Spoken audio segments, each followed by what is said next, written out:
Abubbisu bubbeen yoomuu faarfatamte durbeen sobaaf gurra koon ergisu si faarfachuu eenyuree kan na daangessu.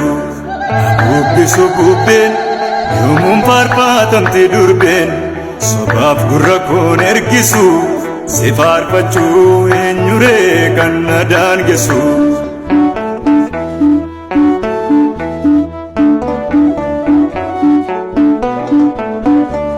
Haadhaaf ilmaa adda baaftaa garaaf jettee of dhamaaftaa ilmaadha malee argamaaree dubbiin kuni yaadamaaree.